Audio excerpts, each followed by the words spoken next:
Hello everyone, welcome to अभियांत्रिकी insight. हम start करने जा रहे हैं science and technology current affairs की पार्ट 1 सीरीज।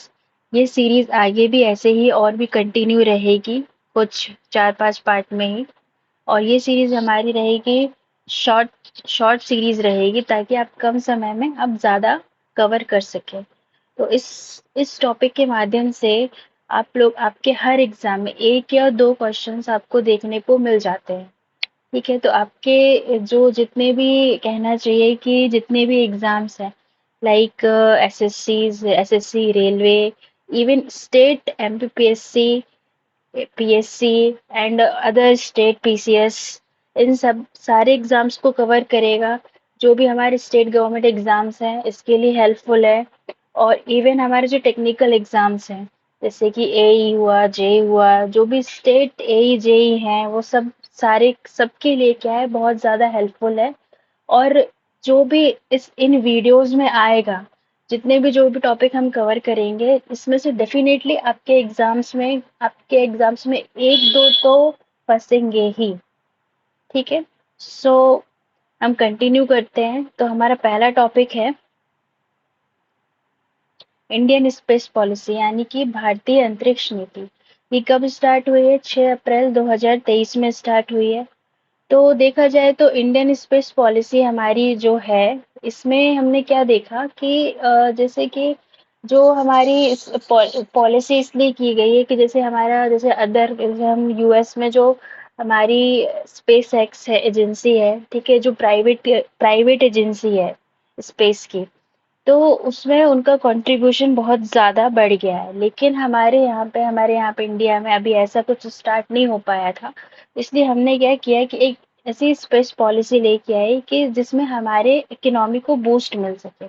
तो इसमें जो हम ये देख रहे हैं कि ये जो पॉलिसी है, ये किसका एम बताती है कि ग्लोबल स्पेस इकोनॉमी। तो इस स्पेस इकोनॉमी से हम क्या समझ सकते हैं कि स्पेस इकोनॉमी का मतलब ये है कि जैसे कि अभी हमारे हमारे जैसे रशिया हुआ, बांग्लादेश हुआ, इनको जैसे हमें हमारे यहाँ से रॉकेट लॉन्च करना होता है, तो वो एक कम प्राइस में उनको वो क्या कर सकते हैं, हमको वो यहाँ से रॉकेट लॉन्च कर सकते हैं। तो इससे क्या होता है कि हमारी जो इकोनॉमी है उसको हमें क्या मिलता है, बूस्ट मिलता है। ठीक है, उनको उनको वहां से उनको कम पड़ जाता है, तो इस वजह से।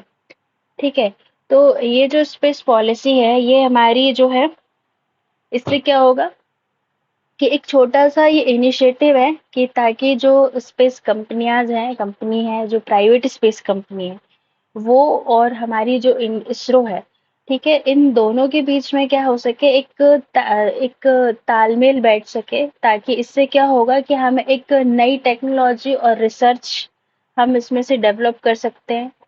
तो इस वजह से क्या होगा कि जैसे हमें कुछ भी प्रोजेक्ट बनाना है, तो प्रोजेक्ट जो है हम अगर हम प्राइवेट कंपनीज को दे देंगे, तो वो क्या होगा, उससे हेल्पफुल होगा कि जल्दी इजीली प्रोसेस हो सकेगी। का सारा इसरो के ऊपर नहीं आएगा, तो थोड़ा बहुत ही क्या होगा, प्राइवेट कंपनीज भी इसमें वर्क कर सकती है। जैसे कि हम इसमें देख सकते हैं कि इसमें इम्पोर्टेंट क्या है हमारे लिए, कि ये जो पीएसयू है हमारा, PSU new space India limited, ये जो हमारा ये है, एक ये क्या कहना चाहिए कि एक नया स्ट्रैटेजिक एक्टिविटी है हमारी। हमने इसको एक कॉमर्शियल आर्म के तौर पर, इसरो के कॉमर्शियल आर्म के तौर पर हमने बनाया गया है।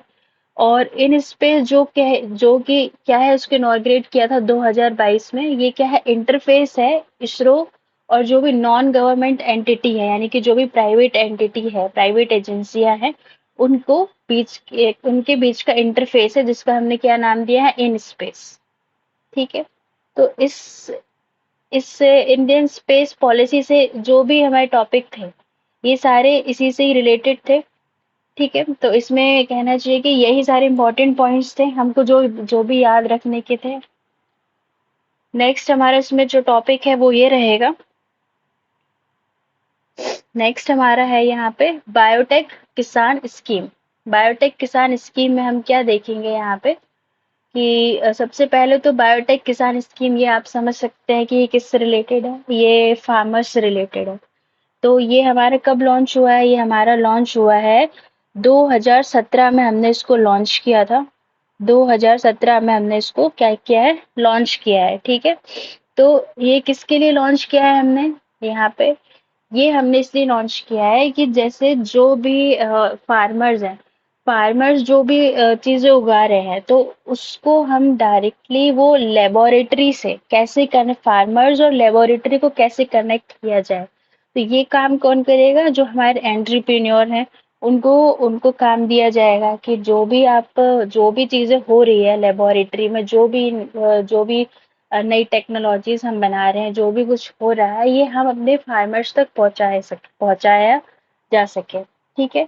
तो इस बीच में ये जो है हमारे साइंस एंड टेक्नोलॉजी के मिनिस्टर, ये आपको पता होना चाहिए, ये कौन है? जितेंद्र सिंह, ठीक है। तो इन्होंने इन्होंने क्या किया? इन्होंने इसको क्या बोलना चाहिए, इन्होंने लॉन्च किया है। अब इस बायोटेक किसान हब जो है हमारा, ये क्या करेगा कि ये इसमें हमने क्या क्या स्टैब्लिश किया है? 15 एग्रो क्लाइमेटिक जोन स्टैब्लिश करें, ठीक है। जिसकी वजह से क्या होगा कि जो भी एस्पिरेशनल डिस्ट्रिक्ट है, वहां पे हम इसको अप्लाई कर सके। तो इसमें क्या होगा कि हमारे जैसे जीएमओ है, यानी कि जेनेटिक मॉडिफाइड ऑर्गेनिज्म, ठीक है, यानी कि जीएमओ प्लांट्स, यानी कि इससे क्या होगा कि जैसे दो प्लांट्स को हमको उसको उसके जो जेनेटिकली हम उसको क्या कह रहे हैं कि हम उसको मिला के एक एक नया मॉडिफाइड वर्जन उसका लेके आएंगे। तो उसको हमें कैसे यूज करना है, क्या करना है, वो सारी चीजें हम फार्मर्स को कैसे समझाएंगे, ये सारा काम हमारे एंटरप्रेन्योर करेंगे। तो इस स्कीम से हमारा उद्देश्य ही यही है कि हमारे जो किसान हैं उन तक ये योजना पहुंचाई जा सके कि हम अपने इसमें कैसे जो हमारी फार्मिंग है उसको उसकी टेक्निक्स को कैसे इम्प्रूव करें, उसमें कैसे क्या किया जाए कि हमें अच्छी ग्रोथ मिल सके, ठीक है। तो आप इसमें इसमें जितने भी और भी टॉपिक हैं आप ये देख सकते हैं, इसकी आपको पीडीएफ प्रोवाइड कर दी जाएगी। नेक्स्ट नेक्स्ट टॉपिक है हमारा 3D printed Dhawan two engine. 3D printed Dhawan two engine, ठीक है। तो इसमें हमने क्या देखा कि ये जो है ये किसने टेस्ट किया है? ये स्काईरूट एरोस्पेस टेस्ट फायर्ड है, ठीक है। यानी कि जो स्काईरूट एक स्पेस प्राइवेट एजेंसी है, ठीक है, इसने इसको टेस्ट किया है, ठीक है। ये 200 सेकंड के लिए हमने इस इंजन को चलाया था, ठीक है, जिसका नाम धवन टू रखा गया था हमने, ठीक है, धवन टू रखा गया था। और ये टेस्ट फैसिलिटी हमने ये कहाँ पे शुरू की थी? नागपुर महाराष्ट्र में स्टार्ट किया गया था, नागपुर महाराष्ट्र में। ये जो इंजन है ये डेवलप किया गया था हमने, बहुत कहना चाहिए कि Skyroot for a heavier vehicle के लिए। तो ये जो क्या बोलना चाहिए, तो धवन टू एक कहना चाहिए कि कहना चाहिए कि एक क्रायोजेनिक इंजन से बेस्ड है, ठीक है। क्रायोजेनिक इंजन से मतलब ये होता है कि जैसे कोई भी जो दो गैसेस हैं, दो लिक्विड गैसेस है, यानी कि जैसे कि जो भी दो प्रोपेलेंट है हमारे जो इंजन है, जैसे कि एलएनजी हुआ और एलओएक्स हुआ, यानी liquid natural gas and liquid oxygen, उसको मिक्स करके जो हमारा लिक्विड बनता है, वो उस किस जिस टेक्नोलॉजी पे बनता है वो उसको बोलते हैं, क्रायोजेनिक इंजन बोलते हैं। तो यही यही चीज है, इस पे बेस्ड हमने इसको बनाया गया है, ठीक ठीक है। इससे पहले ये जो लॉन्च हुआ था ये 2022 में लॉन्च किया गया था, जिसका नाम हमने धवन वन रखा था। इसको लॉन्च किया था हमने 2022 में, इसका फिर नाम क्या रखा था?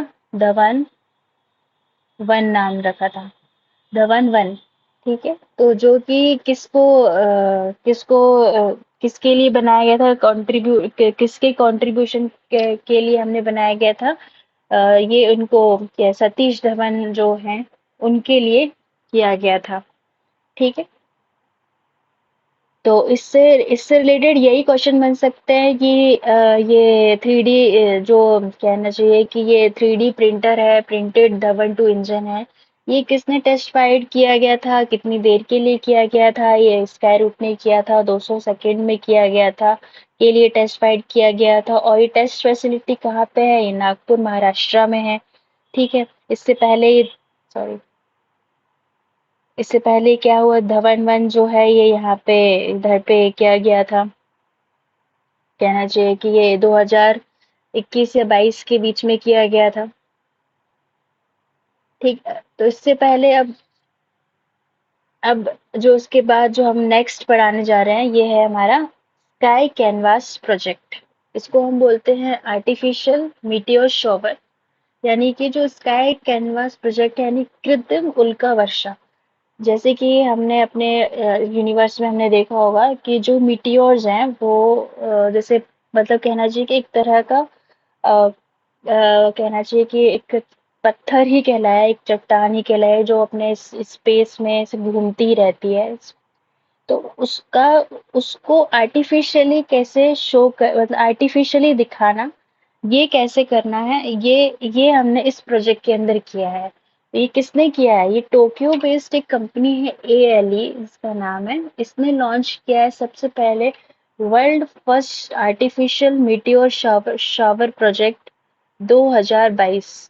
ठीक है, तो ये कब तक प्रोजेक्ट कंप्लीट हो जाएगा? 2022 तक। ठीक है, इसका एम ये था कि जो भी हमको डाटा है, एटमॉस्फेरिक डाटा है, उसको कलेक्ट करना कहाँ से? मीजोस्फीयर से। ठीक है, जो लेयर्स होती है, जो मीजोस्फीयर होता है, वहां से हमें इस डाटा कलेक्ट करना।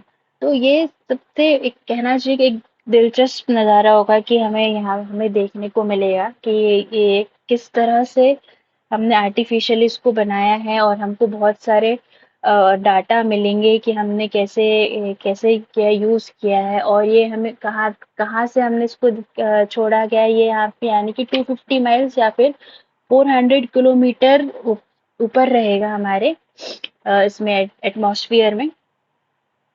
तो देखा जाए ये जो ALE है, इसमें ये जो है हमने ये कहा है कि कम से कम ये जो शूटिंग स्टार्स है, कहना चाहिए ये कम से कम अप टू 10 सेकेंड्स के लिए हम इसको शूट करेंगे।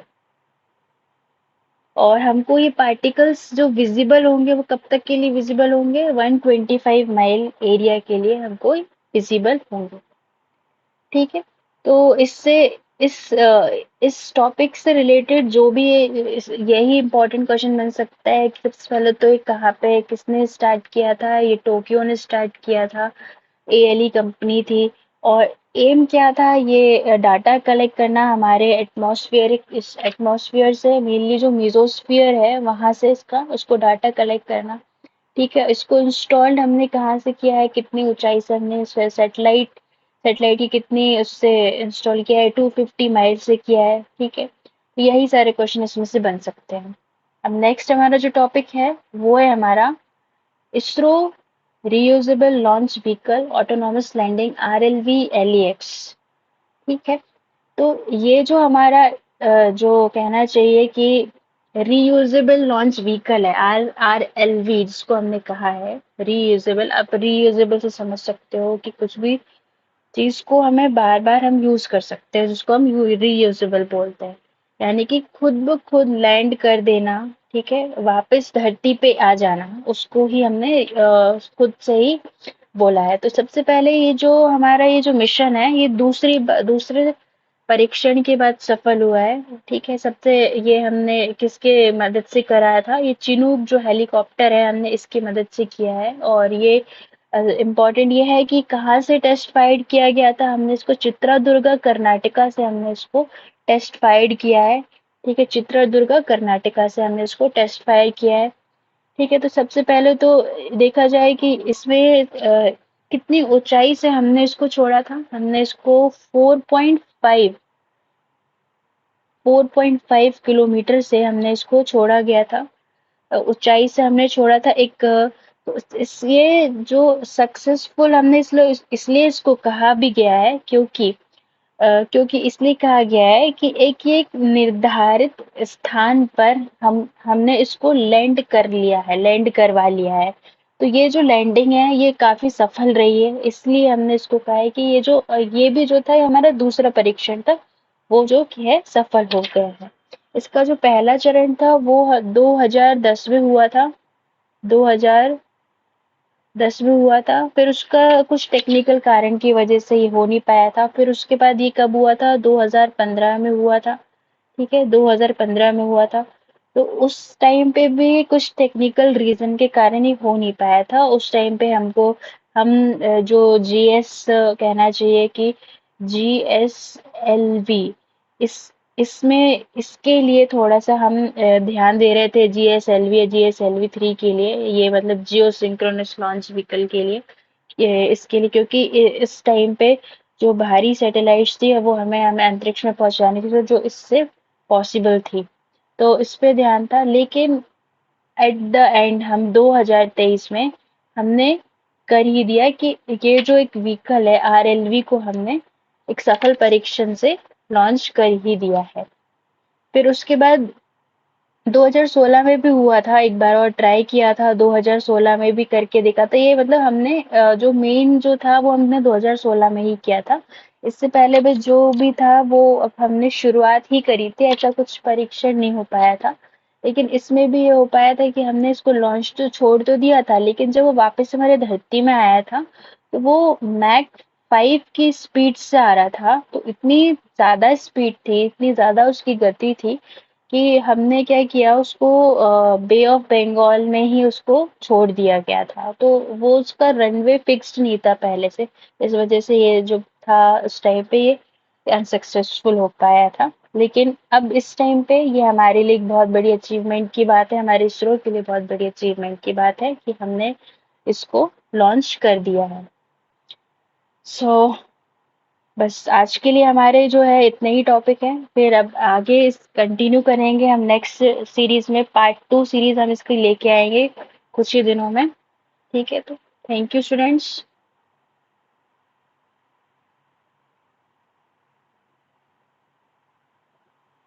So please like share and subscribe my channel. Thank you everyone.